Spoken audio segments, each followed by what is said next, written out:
Sama seperti rekan yang lain, pertama saya memberikan apresiasi. Pencapaian IKU 109,31% dan semuanya di atas 100% dari 55 indikator. Tetapi PDB-nya ini belum kuat atau masih di bawah kapasitas potensial. Pertumbuhan kredit masih tertekan dan permintaan kredit masih pada target internal. Dan kinerjanya belum menggambarkan kondisi yang nyata. Kemungkinan targetnya terlalu rendah, indikatornya terlalu administratif, dan indikatornya tidak menghitung dampaknya yang ada di masyarakat. Maka ke depan mengusulkan bahwa harus ada KPI tentang pertumbuhan kredit sektor UKM, kredit produktif, penciptaan lapangan kerja, dan inklusi keuangan antar wilayah. Nah, dikatakan 2025 dan posisi sekarang 427,9 triliun. Apakah KLM ini efektif? Atau hanya muter di perbankan? Apakah kredit yang lahir di bawah benar-benar karena fasilitas KLM dari BI? Yang kedua yang saya soroti mengenai IKU adalah sampai saat ini belum ada IKU untuk masing-masing Dewan Gubernur. Jadi ini menjadi catatan untuk Pak Gubernur. Yang kedua tentang kurs, Pak. Kita tahu bahwa tadi teman-teman mengatakan kursnya sudah 17.600.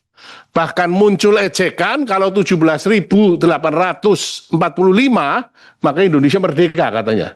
17.845. Nah, tetapi di presentasi Bapak mengatakan bahwa rupiah stabil, relatif stabil kalau dibandingkan dengan negara yang lain. Nah, persoalannya yang dirasakan oleh masyarakat adalah harus juga meningkat dan persepsi ekonomi ini melemah. Padahal BI sudah banyak sekali melakukan langkah.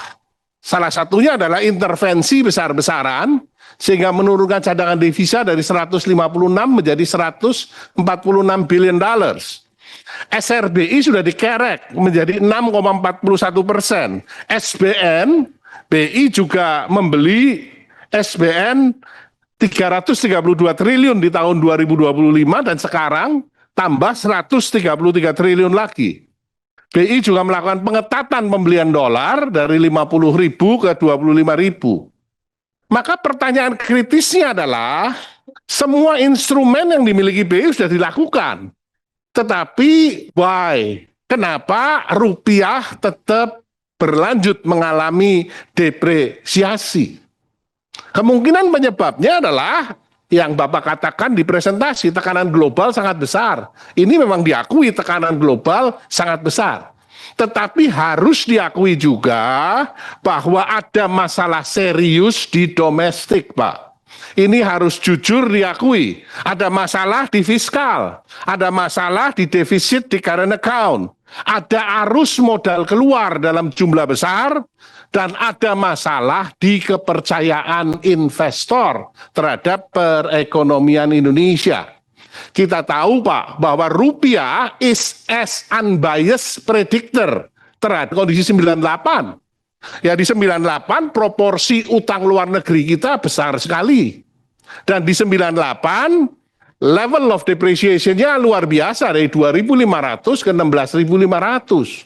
Kalau sekarang katakan depresiasinya dari 16.500 ke 17.600 dan proporsi utangnya dominan di utang domestik. Tetapi bagaimanapun juga, Pak, ini adalah tanggung jawab BI untuk menjaga stabilitas mata uang rupiah. Memang disadari BI tidak menganut yang namanya exchange rate targeting. Beda dengan Singapura. BI menganut inflation targeting. Dan sebenarnya Pak, di dalam kondisi normal, sebenarnya kan sudah tersedia natural hedging.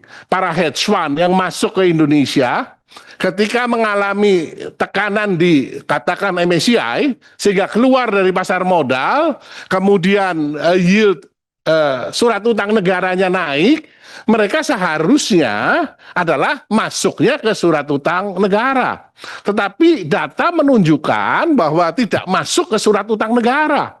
Maka ada isu kepercayaan di sini yang cukup besar. Karena seharusnya mereka kan hanya mengimbangi portofolio antar instrumen di dalam rupiah. Ini saat ini tidak terjadi. Sehingga seharusnya BI mampu memilah mana kebutuhan dolar yang dibutuhkan oleh para hedge fund yang dari sektor keuangan dan mana kebutuhan dolar dari sektor real. Dan kalau punya data yang benar, berapa sih kebutuhan dolar dari hedge fund, dari pasar keuangan, maka kita bisa tahu kalau kebutuhannya tinggal sedikit, artinya tekanan capital outflow sudah mulai mereda. Karena kebutuhan dolar ini tidak bisa diintervensi, baik itu di pasar spot, pasar NDF, maupun pasar di NDF. Sementara untuk kebutuhan real, genuine untuk ekspor dan impor, ini harus dipenuhi, Pak. Misalkan BI membuka sehingga masa depan, nih, kan tidak adanya kepercayaan di masa depan, segera memburu dolar sahwa, rupiah undervalued. Unfortunately, pasar belum percaya bahwa rupiah undervalued, Sri Bank, Pak, ini harus yang dilakukan oleh BI, bisa nanti membeli dolarnya pada kurs yang sudah disepakati. Ya, ini satu langkah strategi saat ini dipertahankan.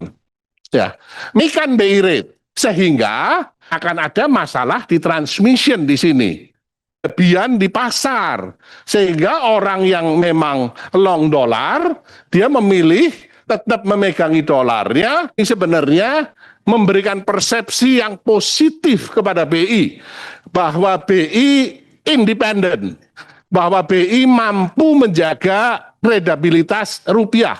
Ini sesuai dengan teori signaling.